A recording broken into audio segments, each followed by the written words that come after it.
এলাকায় ঢুকতেই তৃণমূল কাউন্সিলরকে তাড়া করলেন স্থানীয়রা। ব্যাপক ভাঙচুর, পরিস্থিতি নিয়ন্ত্রণে আনতে লাঠিচার্জ পুলিশের। এলাকায় ঢুকতেই তৃণমূলের প্রাক্তন কাউন্সিলরকে তাড়া বাসিন্দাদের, ভাঙচুর করা হয় ঘরের আসবাবপত্র। ঘটনাকে কেন্দ্র করে ব্যাপক উত্তেজনা ছড়ায় উত্তরপুরের ডিপিএল কলোনিতে। রবিবার রাতে ওই ঘটনাকে কেন্দ্র করে ব্যাপক উত্তেজনা ছড়িয়ে পড়ে কক ওভেন থানা এলাকায়। জানা গিয়েছে, দুর্গাপুরের ৩৯ নম্বর ওয়ার্ডের দাপুটের তৃণমূল নেতা শশাঙ্ক শেখ মণ্ডল ও তার দাদার অত্যাচারে অতিষ্ঠ হয়ে উঠেছিলেন এলাকার বাসিন্দারা। রাজ্যে রাজনৈতিক পালা বদলের পর থেকেই পলাতক ছিল ওই তৃণমূল নেতা। রবিবার রাতে বাড়ি ফেরার কথা শুনেই বাড়ি ঘিরে ফেলেন স্থানীয় বিজেপি কর্মী সমর্থকেরা ও স্থানীয় বাসিন্দারা। দীর্ঘ সময় অপেক্ষার পর ভিড় সরাতে লাঠিচার্জ করে কক ওভেন থানার বিশাল পুলিশ। ছোড়া হয় কাঁদানে গ্যাস।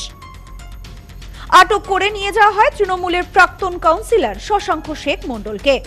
এদিন পুলিশের লাঠির আঘাতে বেশ কয়েকজন আহত হয় বলেও দাবি বাসিন্দাদের।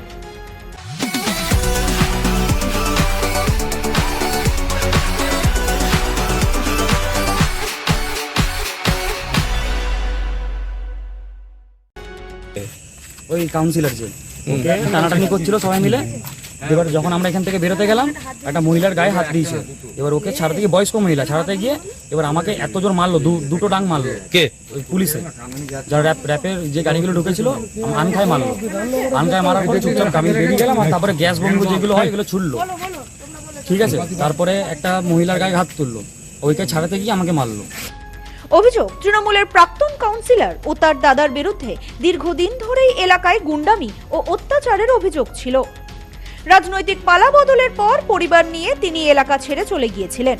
স্থানীয়দের অভিযোগ, বিজেপি বিধায়ক লক্ষণ চন্দ্র ঘরুয়ের আশ্বাসে ফের এলাকায় ফিরতেই ক্ষোভে ফেটে পড়েন এলাকার বাসিন্দারা। পুলিশের সামনেই তাকে তাড়া করে এলাকা ছেড়ে যাওয়ার দাবি ওঠে। একই সঙ্গে তার বাড়িতে ভাঙচুর ও আসবাবপত্র নষ্ট করার অভিযোগও সামনে আসছে। মানে যাচ্ছে তাই এই শশাঙ্ক শেখর মণ্ডলী করাকরি, শশাঙ্ক শেখর মণ্ডলী করাকরি ছিল এটা। আজকে আপনাদের কি হলো, ঘটনাটা কি হলো, পুলিশের সাথে কি করলো? ওরা এসেছিল, আমাদের কাছে ইনফরমেশন এসেছে, ওরা এসেছিল। আমাদের একটাই দাবি, ওরা এখানে কলোনিতে কেন ঢুকবে? এতদিন তো অরাজকতা চালিয়েছে টিএমসি আমলে, তো এখন বিজেপির ইয়েতে ওরা কেন করবে? তারপর পুলিশ এলো। তারপরে পুলিশ এলো, ঠিক আছে। পুলিশকে অনেকবার আমরা রিকোয়েস্ট করেছি আমাদেরকে দেখতে দিন ও আছে নাকি। আজ পর্যন্ত দেখতে, মানে এখন পর্যন্ত তো দেখতে দেয়নি। তখন সবাই শান্ত হয়ে গেছিল, কিচ্ছু কেউ করেনি। কিন্তু তখন দেখছে যে পুলিশের ট্যাঙ্ক মানে গাড়ি ঢুকছে, অনেক পুলিশ জন ঢুকছে। তো তখন ওরা বলল যে, তখন ওরা মানে রেগে গেল আর কি, যে এরকম কেন হলো, আমরা তো শান্তভাবেই দাঁড়িয়েছিলাম।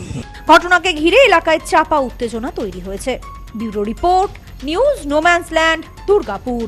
গ্রহরত্ন কথা বলে, সঠিক রত্ন চিনি নিতে হয়। খাঁটি গ্রহরত্ন পেতে আজই আসুন নিউ এমডি জেমসে। আমাদের এখানে পাবেন রুবি, নীলা, পান্না, ক্যাটসাই, হিরে, মুক্ত, পোখরাজ, গোমেদ সহ সমস্ত রত্ন। এছাড়াও মুক্ত ও ক্রিস্টালের হার, ব্রেসলেট, ডায়মন্ডের নোজপিন আমাদের কাছেই সব থেকে কম দামে পাবেন। পাবেন বিভিন্ন ধরনের রুদ্রাক্ষ। New MD gems, Bichulihata, Bangaon. Mobile number 8967237446।